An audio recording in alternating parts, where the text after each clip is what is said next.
wabarakatuh. Hai semuanya, perkenalkan saya Rizka Arlisa Fitri, NPM 19101. Saya Zuldia Makana, NPM 19070. Saya On Fernando, NPM 19086. Saya Rahmita Fitri, NPM 19099. Saya Muhammad Nofik Nofreri, NPM 19068. Sekarang kami sudah berada di Laboratorium Lapangan Peternakan atau LLP Banda Aceh. Tepatnya berada di Jalan Utama Rukoh nomor 20, Kopelma Darussalam, Kecamatan Syah Kuala, Banda Aceh. Teman-teman semua pasti sudah tahu kan apa itu ternak sapi potong. Sapi potong merupakan jenis sapi yang diternakkan untuk dikonsumsi dagingnya. Sapi potong ini adalah salah satu komoditi yang terbesar yang sangat banyak diminati oleh masyarakat. Oleh karena itu, sangat penting bagi kita untuk mengetahui bagaimana program kesehatannya sehingga menghasilkan kualitas daging yang terbaik. Untuk mengetahui bagaimana program kesehatan sapi potong yang baik, tetap tonton video ini ya. Bye-bye.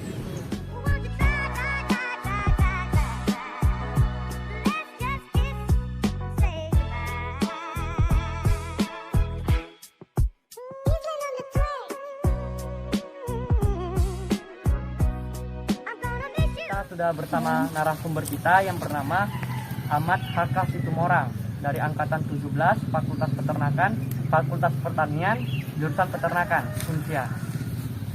Jadi Bang, sebelumnya mungkin bisa diceritakan sedikit ada berapa jumlah ternak untuk di LLP ini? Jumlah ternak khususnya untuk sapi ya. Ya, untuk sapi potong Bang. Untuk sapi di sini jumlah sapi Aceh ada 8 ekor. Dan diantaranya ada 4 ekor betina, selebihnya jantan. Oh, berarti untuk sapi yang di sini ini memang sapi Aceh atau ada sapi seperti sapi Bali? Bagaimana? Sapi di sini memang khusus untuk sapi Aceh. Kita pakai mau ngembangin tentang sapi lokal. Sapi lokal.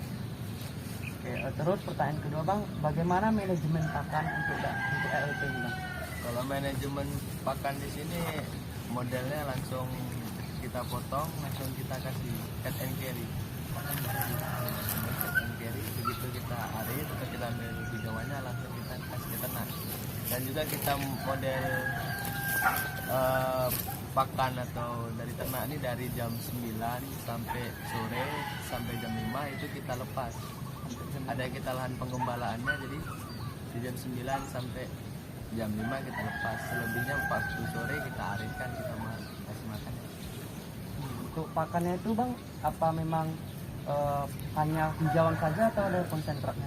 Kalau pakan di sini 100% kita menggunakan hijauan 100% karena di sini ditanami rumput-rumput, odot, gajah, sama rumput leguminosa lainnya. Jadi dari segi rumput sudah memadai untuk 8 ekor sapi ini. Lalu Bang, untuk manajemen pemeliharaan sapi potong ini apakah ada perbedaan antara di musim kemarau dengan musim hujan Bang? Kalau kita di sini dia manajemen di antara musim kemarau sama musim hujan ya sama saja sih. Karena kita di lingkungan tropis, kemungkinan kalau di saat hujan itu sapi kita masukkan kayak biasanya kita keluarin di jam 9 sampai jam 5, waktu musim hujan kita masukin. Itu kita kondisikan aja dari sisi cuaca. Lalu Bang, untuk selain fokus ke pakan hijauannya, ada nggak tindakan lain yang dilakukan untuk memperbaiki kualitas sapi itu Bang? Kalau dari sini karena kita menggunakan sapi lokal ya, keunggulan dari sapi lokal itu yang pertama dia bisa mencerna kadar serat yang tinggi, beda dengan sapi-sapi impor lainnya. Dia sapi lokal itu walaupun dia makannya dari yang kita bilang tidak bagus, cuman dia kecernaannya masih bagus karena dia merupakan sapi lokal.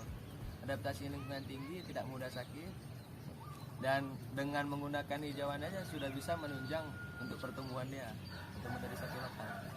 Selain pakan hijauan kayak pemberian mineral apakah ada Bang, atau mungkin suntikan secara berkala untuk anti parasitnya bagaimana? Kalau pemberian mineral itu kita berikan kadang 3 hari sekali di air minumnya. Nama mineral itu kita pakai produk ultra mineral. Dan kalau untuk penyuntikan kita lakukan secara berkala 3 bulan 1 kali. Kita suntik dengan antibiotik untuk parasit. Nama obatnya itu Wormectin. itu kita suntikan ke sapi dan juga vitamin B kompleks supaya menjaga daya tahan tubuh dan menghilangkan parasit. Ultra mineral ini bentuknya gimana bang? Apakah dalam bentuk bubuk yang dicampurkan ke pakan atau dia langsung dikasih gitu bang?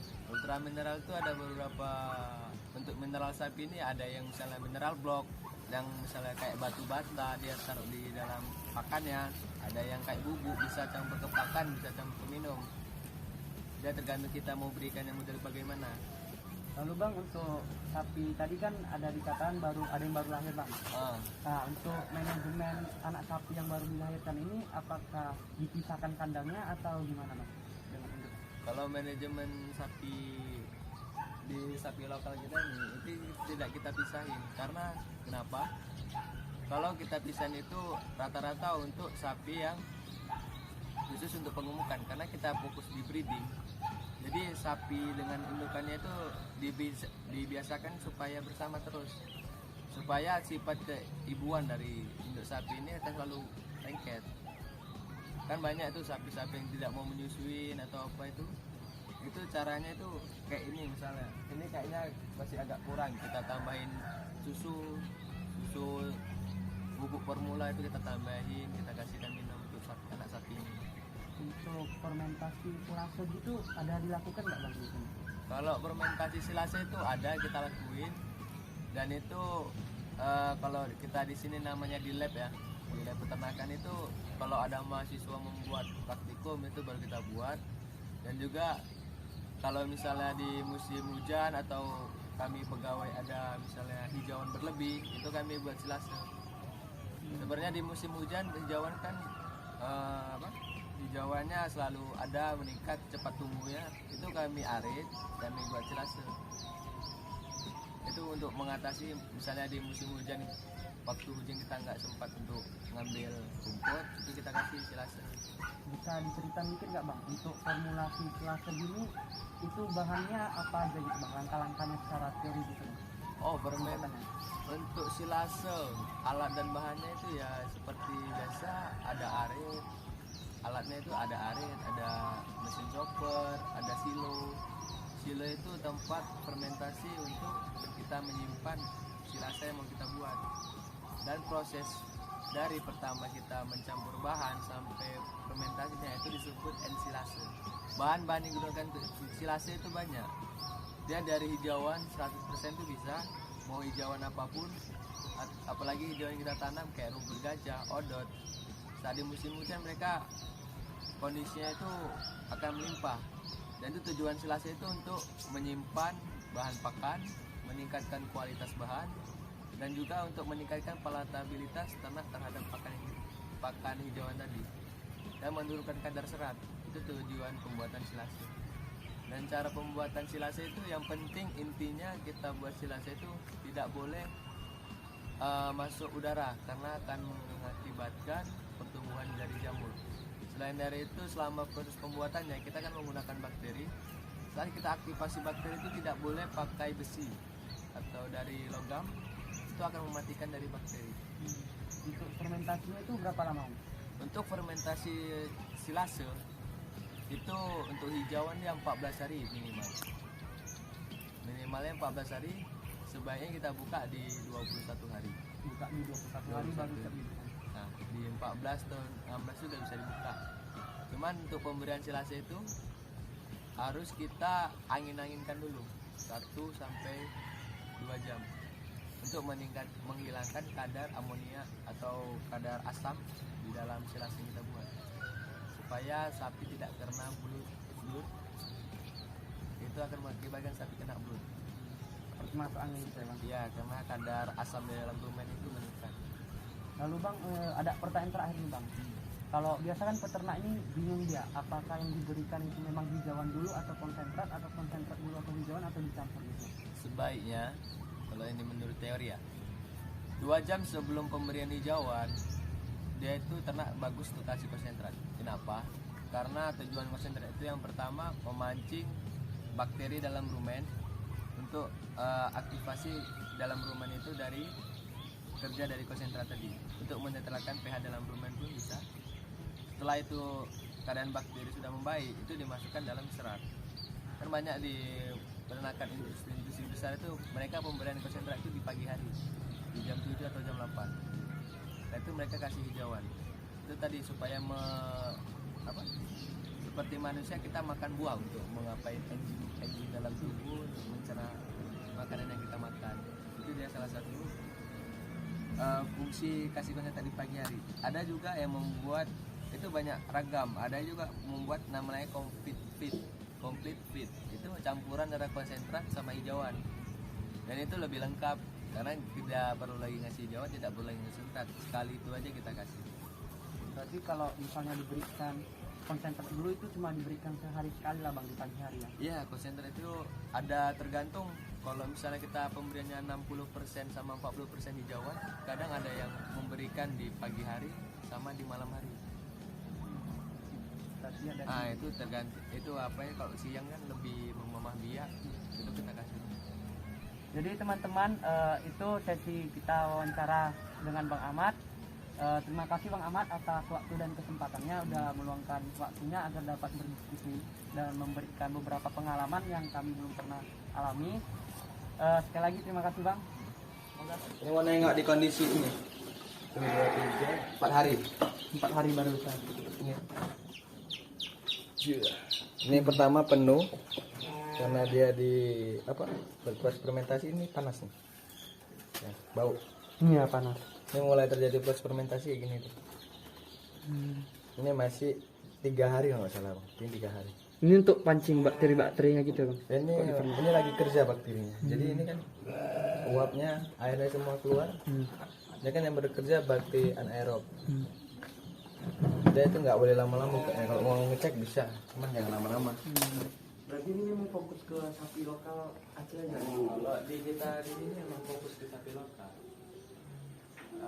Ketua jurusan kami kan profesornya, penelitiannya dia guru besar sapi Aceh. Apalagi kita tinggal di Aceh, yang minum madu kan. Kalau dilihat dari sejarahnya, sapi Aceh itu besar, sampai 1 ton 100 Berat paling beratnya. ininya.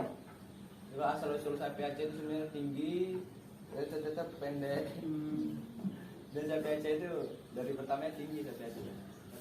Almarhum dosen abang pernah bilang, lebih baik kau pelihara potong sapi Aceh atau sapi impor yang sudah paling berat berapa ton? Ya, kami jawab, lebih baik yang pelihara 1 ton itu lah Pak. Kalau kita potong kan banyak dagingnya. Itu kalau prinsip kalian milih daging itu salah. Kalau kita berbisnis ya. Lebih baik kita potong sapi Aceh yang dagingnya itu sedikit tapi cepat habis dan harganya malah lebih mahal. Kalau 1 ton ini tadi kita kan butuh kulkas. Lagian banyak orang yang kurang suka daging impor. Itu tujuannya peliharanya sapi Aceh. Oh, baru tahu. Jadi kalau yang ini bang, terakhir ini untuk rata-rata untuk kurban lah ya nanti. Kalau ini sih satu itu untuk kita jual. Kalau kurban tahun kemarin kita udah kurban, udah potong. Kalau tahun lalu itu berarti jumlahnya itu lebih dari 8 lah. Tahun kemarin tuh jumlahnya ada 9. Cuman ini insya Allah kalau ada renovasi lagi, ini bakal. Ini sebenarnya kalau kapasitas di sini tuh 20 ekor sanggup. Bisa 20 ekor. Cuman karena kita keterbatasan dari fakultas kurang perhatian kemari ya seperti ini, kita asal yang penting terjaga aja, mahasiswa bisa kemari, bisa nengok, bisa belajar. Memang kayak kurang perhatian juga ya bang. Ya, memang sebenarnya iya, karena kami maaf bukan yang kami apa ya. Ya abang tinggal selama 3 tahun sini nggak pernah ada namanya gaji. Ya abang di sini tinggal kerjain apa yang bisa kita kerjain, dapat amanah dari Pak Aman. Membuat ini, jaga ini, ya kita jalanin amanahnya. Ya selain dari kita belajar ilmu ini kan, kita utama kita mesti belajar. Abang tinggal di sini dari tahun 2018 sampai sekarang. Sambil kuliah berarti bang? Sambil kuliah. Abang kuliah sebelum masuk kampus jam 7 ngasih makan ayam. Ke kampus jam 8. Ini pulang kampus kan jam 6 sore. Pulang, ganti baju, ambil arit, narik dulu sampai maghrib. Itu kalau kita betul-betul mau kuliah. Jadi kayak kasih obat-obat gitu. Kalau obat itu sendiri ya kayak gini. Kita nggak bisa dibilang ada nggak ada.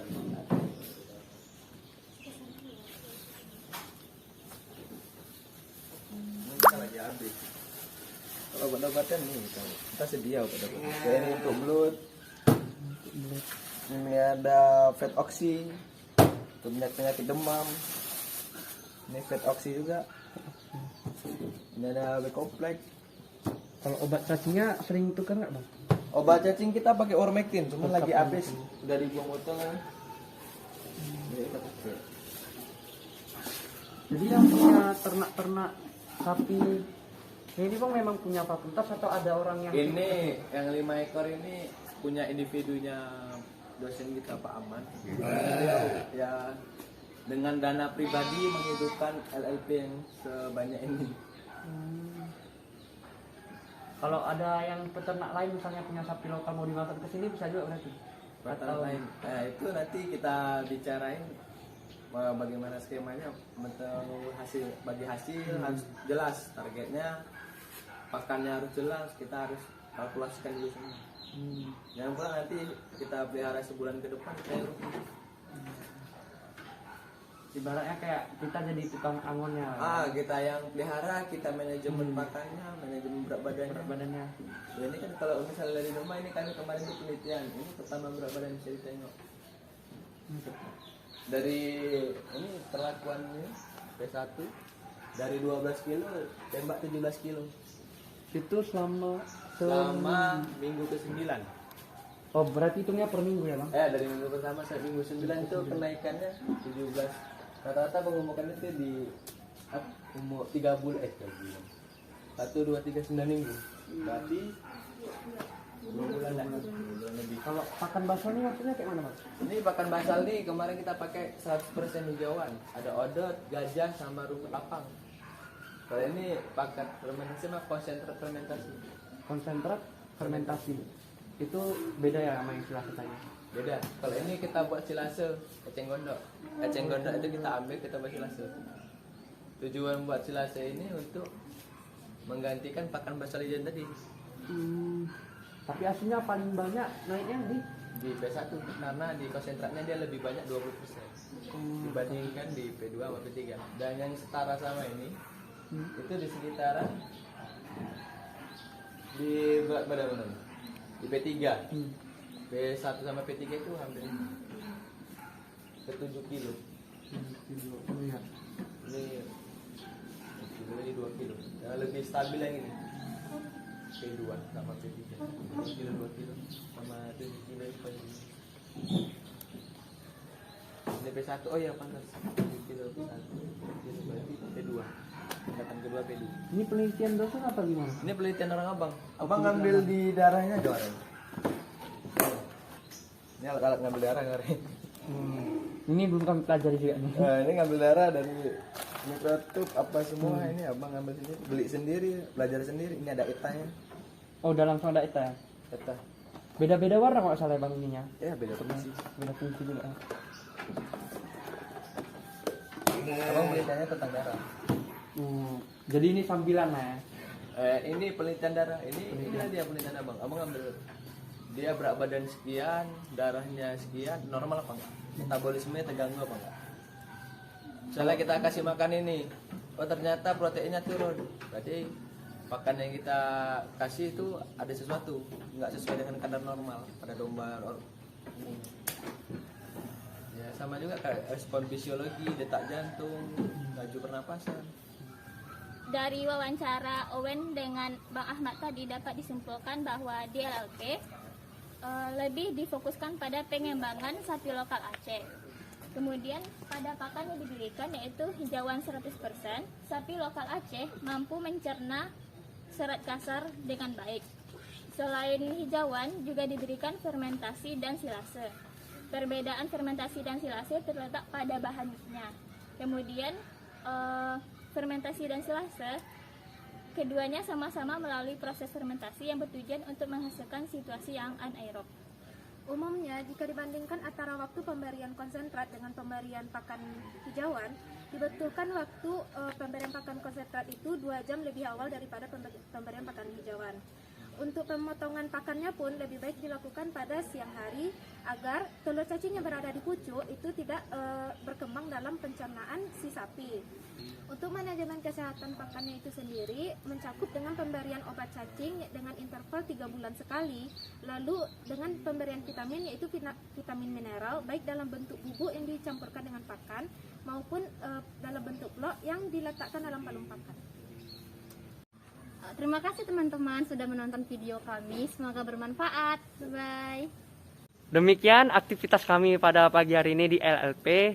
Kami mohon undur diri, semoga video ini memuaskan dan bisa menjadi tambahan ilmu bagi kalian.